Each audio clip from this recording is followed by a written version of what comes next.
Columbine. The word brings up various images, thoughts, and emotions in people, something that few phrases have managed to do in our history. Columbine High School in Colorado was the host to what has become known in our media as the Columbine High School Massacre, one of the most widely reported and well-known school shootings in our history. At the time, it was considered the worst school shooting of all time, until 8 years later, when another massacre took place at the Virginia Polytechnic Institute and State University in Virginia, known today as the Virginia Tech Massacre. A detailed timeline of the events in the Columbine Massacre can be found online on various websites such as Wikipedia, but that's not what I'm here for, so I'll only stick to the broad strokes. The massacre was perpetrated by two seniors at the school, Eric Harris and Dylan Klebold, who were both used 12-gauge shotguns and 9mm pistols. During the day, 12 people were killed and around 25 were wounded. Facing an impossible-to-win shootout with police officers, the two perpetrators committed suicide. Because of their deaths, the world will likely never know the reasons behind what they did. We can only speculate, though I can tell you that the reasons are probably many and complex. Columbine was not just a dark day in American history, it marked a turning point for crusaders against violent video games, and a rallying point for people like Jack Thompson, who believed that video games craft gamers into violent individuals, desensitizing them to violence and training them in how to kill. Some have even gone so far to call violent games murder simulators. So what is the connection between video games and Columbine? Well, it was discovered that the two boys were both big fans of the first-person shooters, particularly Doom and Quake. The killers seemed almost to go out of their way to make it easy for people to draw these conclusions due to writings that had been found after the fact and conversations relayed to the press by their classmates, and even a videotape recorded shortly before the massacre, in which Eric Harris claimed the shooting, which was carefully planned out and premeditated, would be like fucking Doom, and comparing the shotgun he had procured to the shotgun from Doom. So how far does this connection go? Did Doom, in fact, warp the minds of these young men and push them to murder? Or were they already murderous, and did the game just push them over the edge? Or is it merely a coincidence that they played the game and also planned out and perpetrated a school shooting? I think that anyone with even the smallest grain of intelligence will realize that people don't plan out intricate massacres based on video games. It's clear to anyone that this was no whim, no simple decision to act out a video game, and that these two killers were disturbed, and likely would have carried this out whether or not they had ever played Doom. The interesting thing is how much focus has been placed on video games and not other forms of media such as movies. For example, both boys professed a great admiration for the film Natural Born Killers, and used the initials NBK as a sort of identifying code in their journals and videotapes.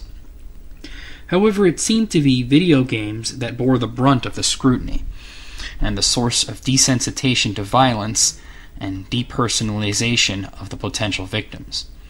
You can see this phenomenon at work this very day, as legislature is constantly being pushed to ban the sale of violent M-rated games to minors, giving prosecutors the ability to fine stores that sell M-rated games to minors when no such law exists for the sale of R-rated movies or music with the parental advisory notice on it. Video games are being demonized as a form of media, and it's not a new phenomenon, and we can thank Harris and Klebold for helping to fan the flames of controversy even further. So here's the worst of it, and the part where we get to the urban legend, and perhaps the most damaging bit to the video game industry, and the biggest rallying point for those who want to paint games like Doom as training programs for potential murderers.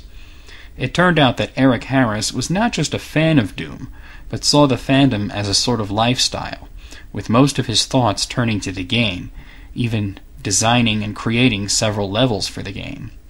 While this isn't uncommon in video game fandoms, and indeed many Doom fans display an equal or even greater amount of fanaticism towards the game, and many people have created levels for Doom, some more intricate and complex than the levels from the actual retail version.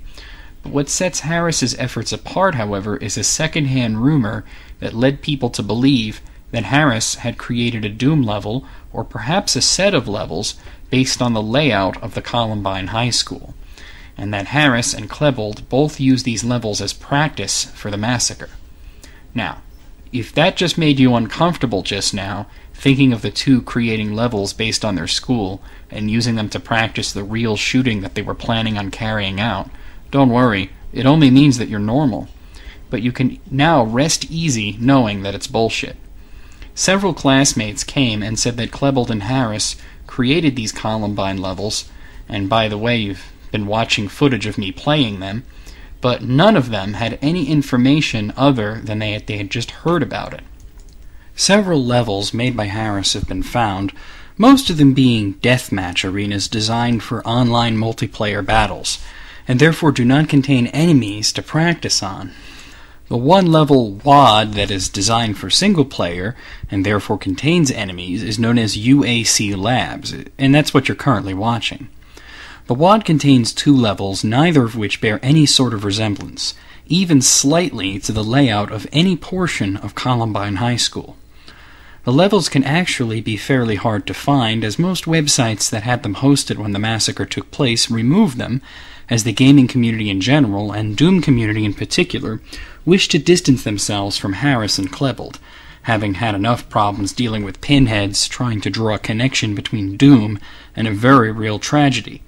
Unfortunately, the scarcity of the files only helped the legend, as many people weren't easily able to obtain the files and see for themselves that they were based in no part on Columbine High School's layout, so the legend to this day survives. As I pointed out earlier, no one but the killers knew the true reason why they did what they did, and they're dead. So anything is just pure speculation. But I'd like to point out that both teens suffered from depression and other mental disorders and have been taking medications such as Zoloft and Luvox, which some analysts believe may have been a contributing factor to the events. Some psychologists also claim that Harris, who is believed to have been the mastermind of this, suffered from a messianic superiority complex, and was saddled by the need to demonstrate his superiority to the world. Whether or not violent video games such as Doom or Quake had anything to do with their actions remains unknown, but I feel it's rather unlikely. But we can at least put one part of it to rest. The UAC Labs level bears no resemblance to Columbine, and if the two had ever created levels to practice shooting up their school, then they've never been found. I realize that this was a particularly serious and morose episode. The subject matter and real tragedy attached to this leaves me with very little desire to crack jokes about the legend and provide you with funny images. So I'm sorry if this was a very somber experience for you. That being said, I promise you next time I'll have a fun one for you, complete with jokes and crazy images culled from the dark nether regions of Google image search. See you then.